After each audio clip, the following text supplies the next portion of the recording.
Okay, let's just check the sound levels. So it's looking pretty good. It's a little bit quiet on my side, but it's not too bad. I'm just going to check that this is all configured correctly and that Windows hasn't jumped in and done anything to us. No, it's 100% on the microphone, so it's just going to be a bit quiet, I guess. Okay, so we are at... Now, I'm going to cheat here. I'm going to show you how I find out how to pronounce the name of these places. So I know this is Växjö Småland. It's a Swedish airport that's been released or made available by Orbx. And I'm going to show you how I find these things out. If you go to Google Translate and you switch to the language you know that the words are in, so I lifted these words from the Orbx website, then you can have them read to you in their original language by Google Translate. Växjö Småland. So there we go, Växjö Småland. So, Echo Sierra Mike X-Ray Växjö Småland is this new airport available from Orbx, and we're going to go and have a look around it. So here we go, let's go and have a wander around. So I'll turn the drone speed up a little bit.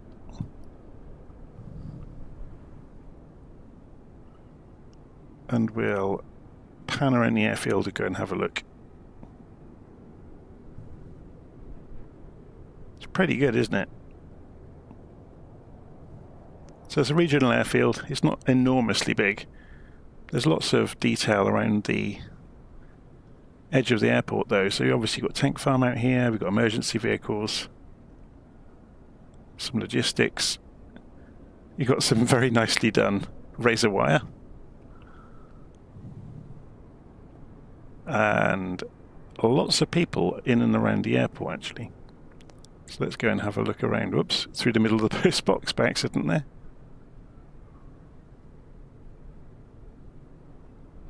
So you can see these people are obviously waiting for taxis or buses. Make our way down, some flight crew there. I'm picking up breath on the microphone. I'm just going to lift it slightly away from my mouth. Okay, so we've got coaches.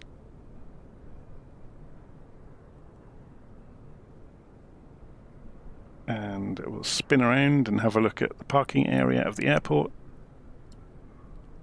So that's been done pretty well as well. There's obviously a logistics depot over there with some great big trucks parked up. Lots of car parks and radio installation over here, so let's go and have a look at that before we go into the airport.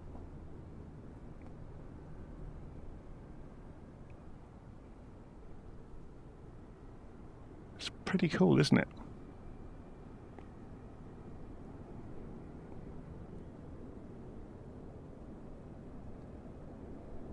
So yeah, I tend to go and look up. I don't always do it, and usually I get caught out if I don't, but I tend to go and look up how to pronounce the names of the various airports.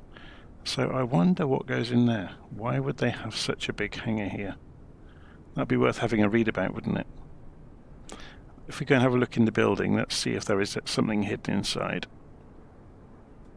Or if it's just an empty structure. Yeah, it's just an empty structure. Okay. So in the real world, it obviously has a good reason for being there like that. So if you look around, not all of the insides are done, but some of them are. So we're going to come in through here and have a look. I'm going to turn the drone camera down in speed so we get to walk around at a sensible pace.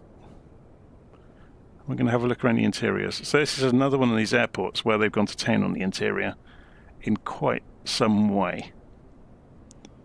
I am going to cheat here and there and fly through the walls because I'm not entirely sure of how to get to the various bits of the airport myself. But it's very cool.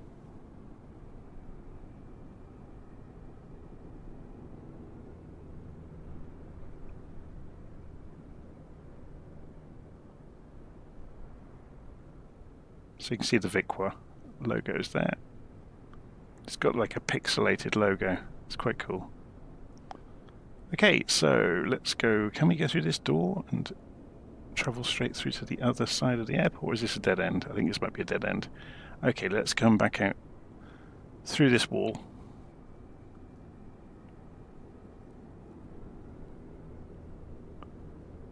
and have a look elsewhere around the airport. So if we dive in over here, you find various corporate areas of the airport which are quite nicely done.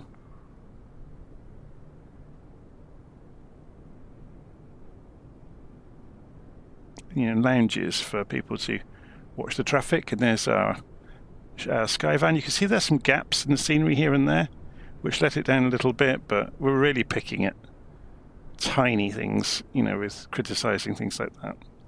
So you can see there's another room down here on the air side. It's nicely done. Okay, so Växjö Småland.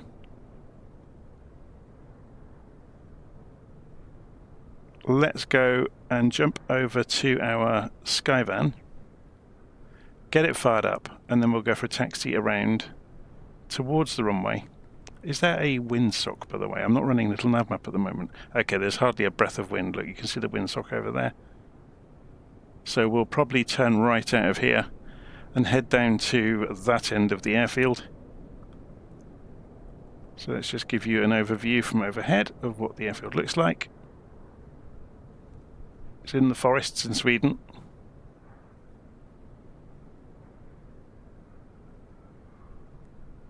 It's pretty cool, isn't it?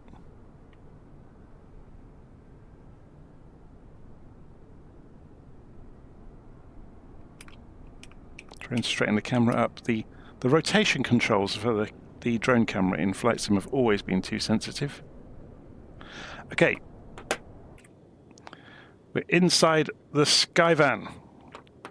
How do we get this thing started then? I'm going to work through a checklist. I've written that in my usual way. So I've taken what was written up with the airplane in its documentation and in the checklist in here. There are things missing that they've accidentally missed out, or not accidentally missed out, they've just oversights, I guess, which they might get corrected in the future. So I've put some extra bits and pieces into the checklist to make it a little bit more logical. And we'll work around and get things up and running. One of the primary things I think they've completely missed out of their checklist was switching the hydraulics on, which are, if I turn on head tracking for a moment, they're over here. Just in case you're wondering. I'm not going to do this with head tracking because otherwise you'll see me flailing around like a very uncoordinated person, basically, which I actually am, but there we go. So we press, I've put in the checklist the keyboard combinations that take you to the neighborhood of where things are. So the first thing we're going to do, I'm going to rotate around if I can with the controller to do most of this. So first things first, actually, before we go any further, if you look in control options, what I've had to do in terms of mapping throttles is go into... So we're looking at the Thrustmaster throttles. I've had to come in here and map the throttle 1 and 2 to the 0 to 100% axes in order for the reversers to kick in properly. And on the sensitivity, I've set the neutrals to 50%, which makes the cutoff on, you know, these switches on the throttles appear in the right place. So you can see down here, if I move the throttles around, I can go from ground idle back to reverse, and then I get the full range of motion.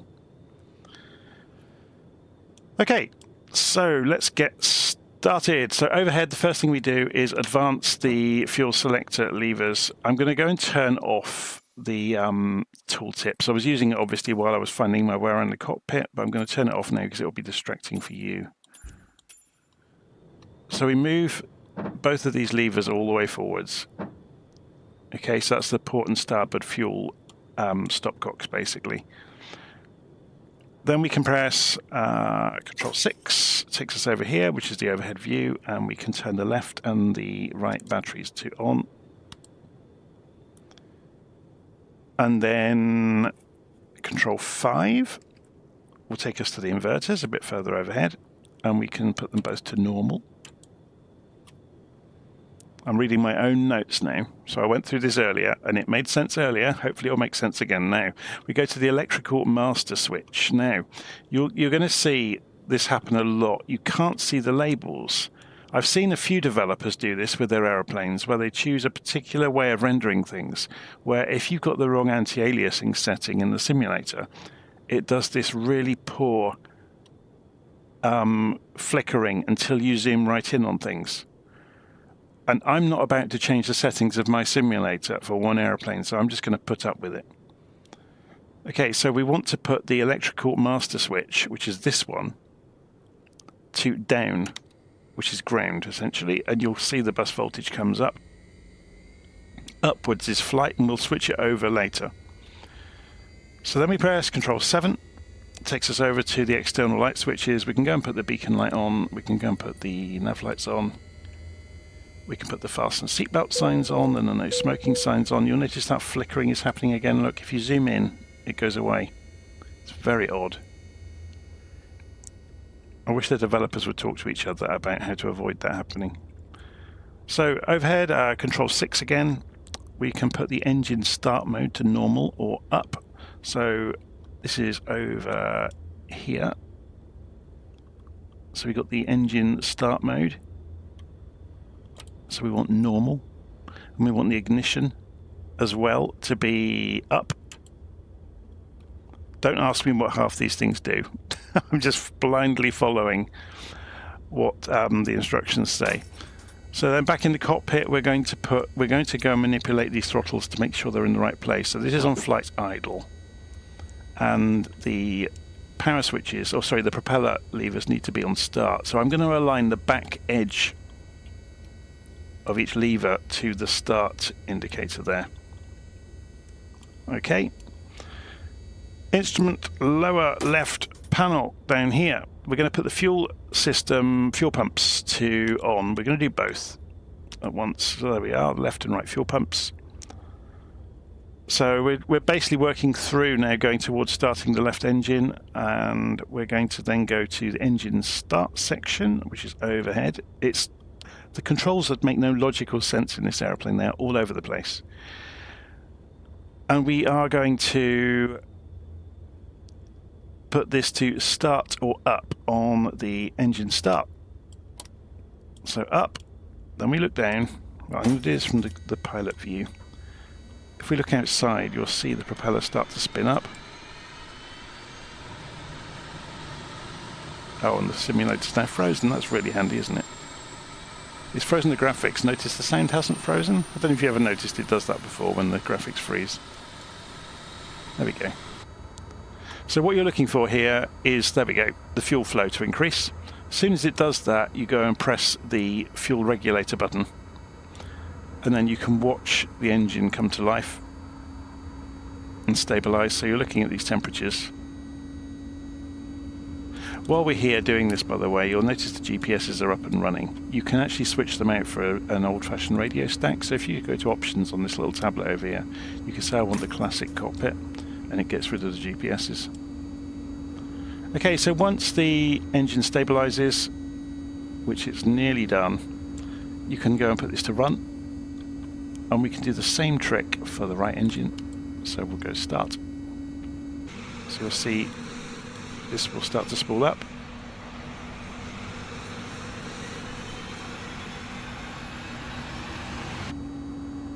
Okay, so again, you're watching in here for the fuel flow. There it goes. As soon as the fuel flow goes past 10%, basically, you can go and press the fuel regulator button, and then you're just waiting for the engine to stabilize.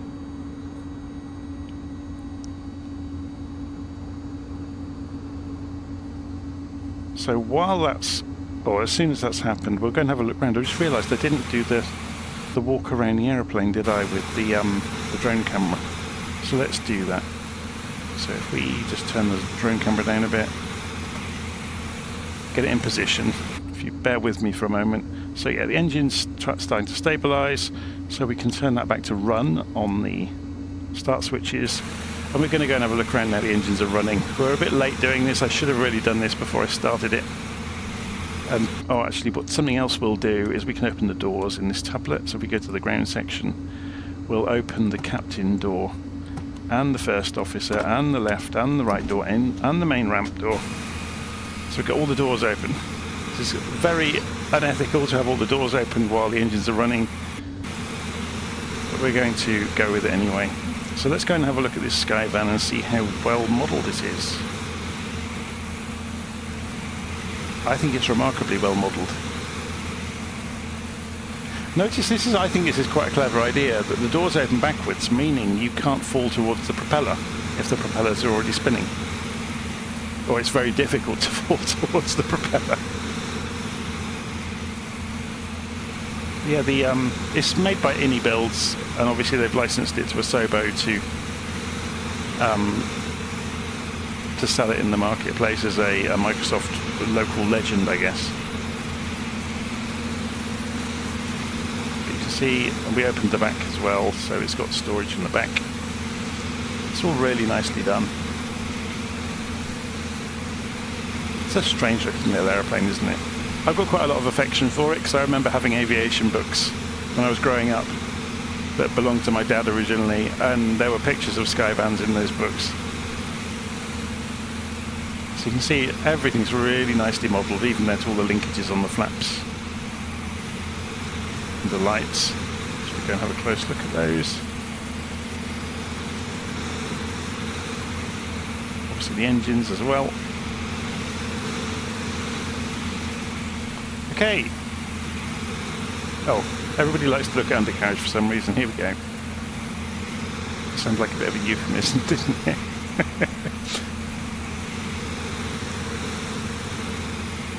Here's put the drone camera off to one side. So we've had our little look around of the outside of the airplane. Where did we get to? We've got the engines up and running.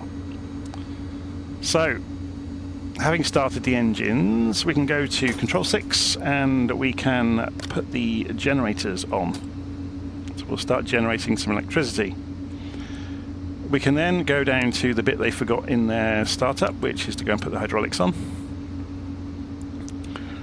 And we can check the flight controls are working. So I have got the yoke in view, so we'll go and wiggle that around now.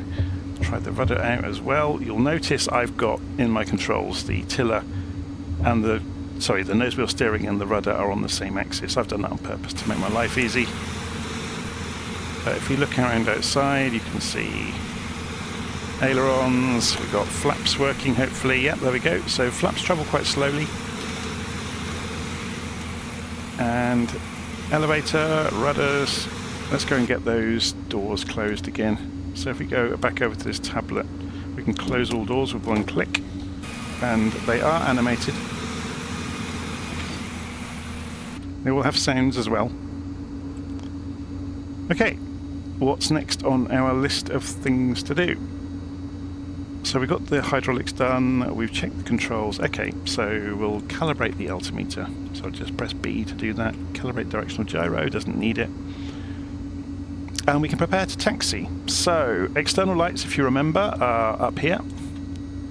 So the the taxi and landing lights are up for taxi, down for takeoff and landing. So we'll move them up for taxi. And then we can look down here at the propeller controls and we can move them forward to taxi. So you can see there's taxi. So I'm only going to go halfway there. It's actually got quite a lot of positive thrust. So if we go then and put head tracking on now, and I'm going to come off the parking brake, and I'm actually going to put the propellers into reverse before we do that, so we can move away from the buildings. Notice how fast it's going. Now, the big problem now is how do you stop it from tipping backwards? So I'm just going to go into forwards thrust, knowing it will have a small amount of forwards thrust. And that will stop it without it tipping backwards. So let's go and taxi our way down. It handles nicely on the ground. So there we can go, Växjö Småland.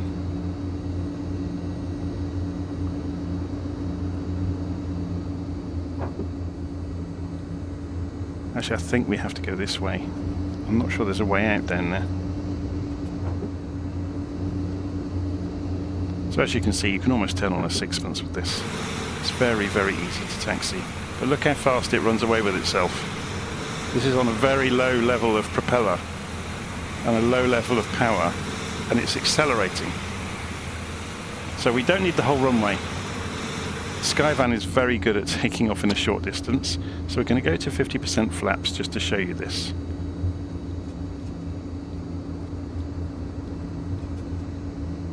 Get it lined up. Put the parking brake on for a moment. Go and put the landing lights on. We'll have a look outside. Whoops, I'll have a look outside. This is why I don't use the head tracking. Yeah, I'm going to turn it off for a moment just to do this.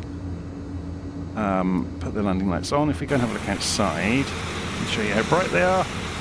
Answer, very. And then down here, we're going to move the propeller levers all the way forwards to take off landing, and we're going to push the throttle levers forwards in a moment. So we'll put the head tracking back on. Full throttle. You can see the knots here.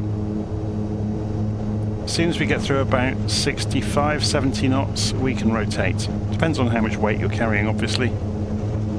So we'll wait for 70 knots there, so gently pull back, and we're off the ground. Okay, so you can see it climbs like nobody's business. So it's very, very agile. This is kind of the aviation equivalent of a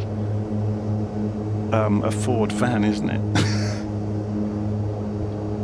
So I'm going to lift the flaps now.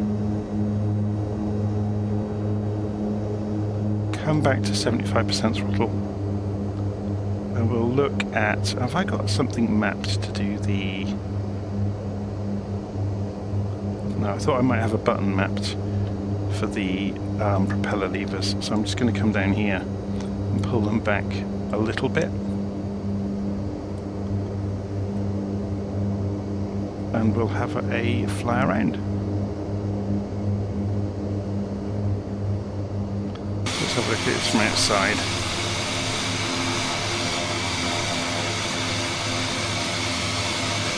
You get several liveries with it. They tend to be, they're quite generic though, they're just colours. There are no particular airlines that they've chosen to represent. Let's go and get the landing lights back to off. I'm going to have to turn the head tracking off. They're really small click spots, and with head tracking it's a bit of a so-and-so to get to them.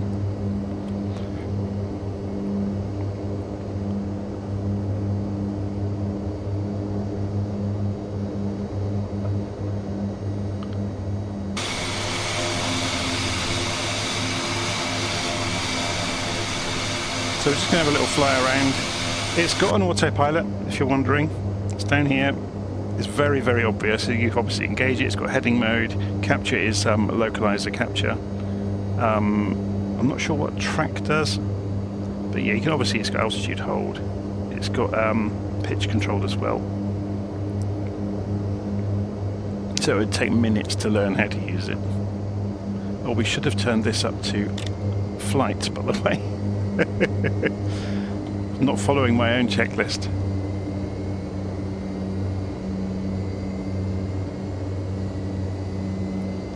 So you can notice if you watch the speed, I've pulled the throttles back to 50%. Look at the speed falling off. We're down to 100 knots already. So if we go, hold it at level flight, watch the speed falling off at 50% throttle. Not even near level flight yet. It falls out of the air. If you go back to 75% throttle, look, it will accelerate. So I don't know if that's just poor modelling, or if the real thing behaved like that. Or if I shouldn't be flying around at 50% throttle. But obviously it's a bit of a brick. So there might be a sweet spot in terms of power, at which point, you know, it just stops flying.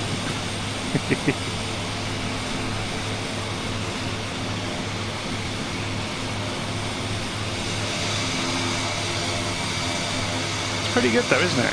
Looks the part. It's very easy to fly. Okay, let's see if we can bring this in. So you don't go very fast anywhere in this thing. So 120, 130, it will cruise along quite happily at low level. You can go faster, obviously. You can open the engines up. You can see that. Look how quickly it picks up. So 180 knots. I'm flat out on the throttles. So coming up to 200 knots. I don't know if it will do any damage to it. I don't know if there's any damage modelling from in the aerodynamic sense. It's probably so draggy that there's never any risk of it really going too fast. We never put the transponder on, did we? Obviously, this is all the stock kit you get with the simulator, to be honest. There's also a weather radar. It seems to have some custom coding in it. If we go and switch it on, it shows you a map. Now, I don't know if it's actually doing anything. No, that is rotating. Okay, so it is showing us a map. So speed is falling off.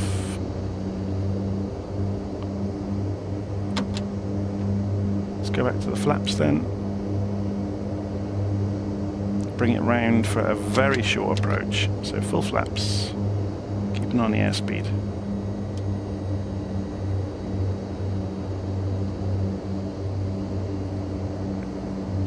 So we notice we can go down to about 60 knots without any real problems with full flaps. So you can do very, very short approaches and landings.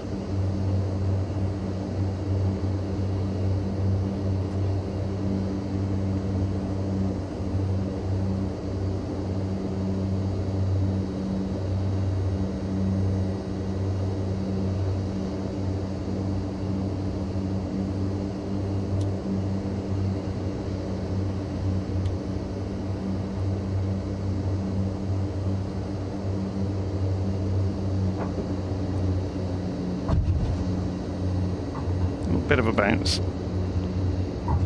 So let's go for the reversers and see what happens. And the brakes. Obviously we could have stopped a lot more quickly there. The flaps back up. And just before we come off the runway, we're going to go and pull the propellers back to taxi. Otherwise, you'll find it accelerating like a sports car off across the taxiway.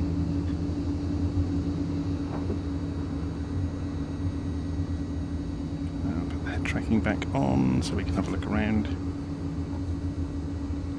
Obviously I'm not doing things by the procedure correctly. I didn't put the landing lights on there for the approach, but we're not going to get too hung up on details. We're just having a play with the airplane, seeing how it behaves. We'll have a look through what's in the tablet in a moment. We'll just bring it in. Park it up again.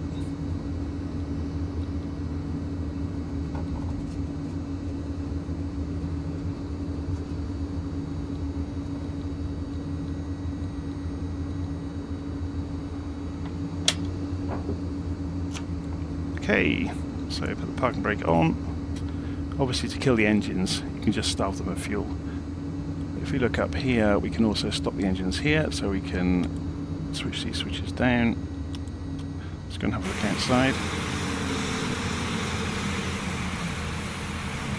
See if there's any animations around that.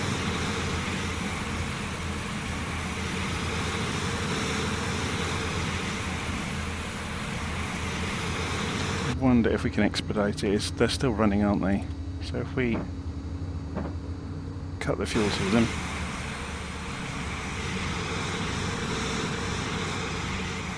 Yeah, that's done it.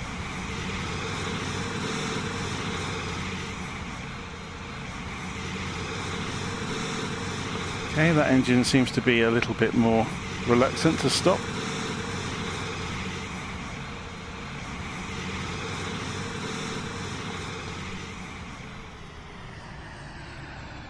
There it goes. And it stopped quite abruptly when it did. Okay, so I said we'd have a look at the tablet as well. So if we come and have a look in here, obviously you saw on the ground controls you can open and close the doors easily, and there's lighting in the bay area. There's a map, a moving map in here. There's some options that you saw that earlier. You can have GPS, so it puts two 530s in if you want them. You can do a meta search on here, which is quite interesting, I guess. So you can click in here and type in. So what was the ICAO code for this? Echo Sierra Mike X-ray. So we do that and search.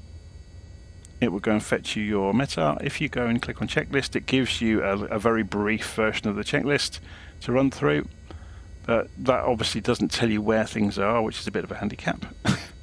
You've got icing controls. Notice I didn't use the pitot heat. It's a lovely warm day here. But you've got pitot heat here and here, which you can turn on and off, and it lights up if they're on. You've got obviously intake warming. There's lots of bits and pieces to play with around the aeroplane. It's good fun. We haven't looked at the interior yet. Let's go and have a wander around. So the interior is fully modelled, which is quite cool. Actually, let's go and open those doors. We can only open the doors from the tablet. You can't click on the doors to open them, as far as I've found. So if we open all the doors again, and go and have a look, you will now find that they are folded down and they have all of the appropriate rails in place. They're very basic, but it's better than nothing, isn't it? You get the lighting in the cabin. Obviously that switches on and off according to the switches up the front. But yeah, there we go, the Skyvan. It's quite cool, isn't it? Have a look around it with the drone cam again, just to, in case you missed this earlier. I'm just going to cheat slightly to level the camera up there. Use the keyboard. It's more reliable than using a controller. Even then, though, it's not quite straight.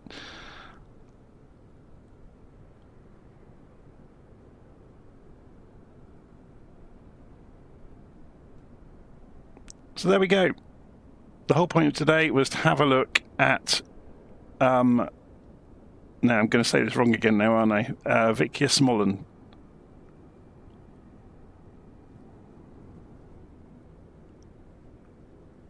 And the short Skyvan. So they're both quite reasonably priced. Whoa, wrong button. Told you I'd end up going wrong with this, didn't I? I've managed to somehow completely break everything now. There we go.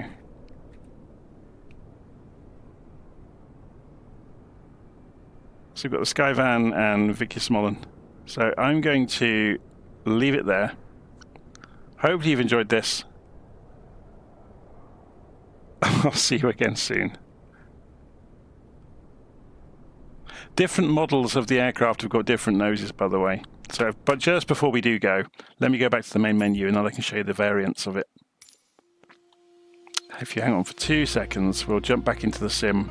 I never normally show the different liveries, but I think it's interesting to see them. And you'll see what I meant about there's no branded ones, they're just colours. But then maybe they couldn't get licensing, or who knows what complications are involved in making a saleable version of a real-world livery. It may have delayed it enormously if they tried to do that. Just give the sim a moment to go back to the main menu. I don't know quite why it's taking so long.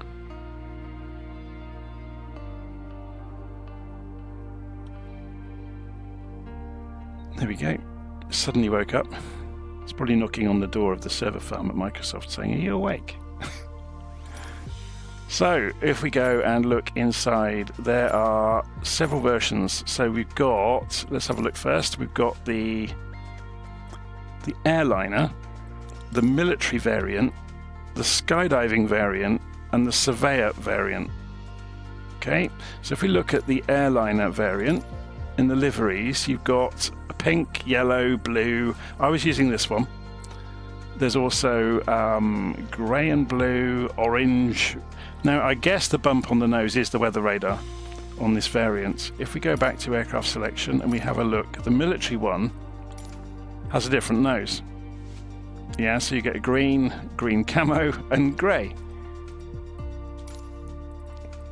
The skydive variant, you get some crazy ones. There's a clownfish and a pink livery with huge Mick Jagger style lips on the front of it. And the surveyor variant has got radio wires by the look of it. Is that long wave or short wave? I'm not sure. I'm not sure why they would have that. And it's got a big mast off the front that the wires connect to, obviously. But yeah, there you go. So those are the various different variants of the Skyvan that you get in the pack. As I said, it's very reasonable. If we go and look here in the shop, it comes in at... Isn't that funny? Look, they had the advert, but then it doesn't appear first. Oh, it's not going to tell me how much, is it? Because I already own it. It wasn't very expensive. Yeah, it's not going to tell me. Oh, that's a shame. But they've got some livery, some pictures anyway in the marketplace showing you around it. All the things I've just shown you, to be honest. So I will tidy up the procedure because it looks like it's largely correct and make it available in the usual place, and I'll put a link in the notes of the video for it. Obviously the scenery came from Orbx. That was the Växjö Småland airport in Sweden. And again, not too expensive, so if you are looking for airfields in that area, it's very good. Okay, I'm going to leave it there, and I'll see you again soon. Take care. Bye.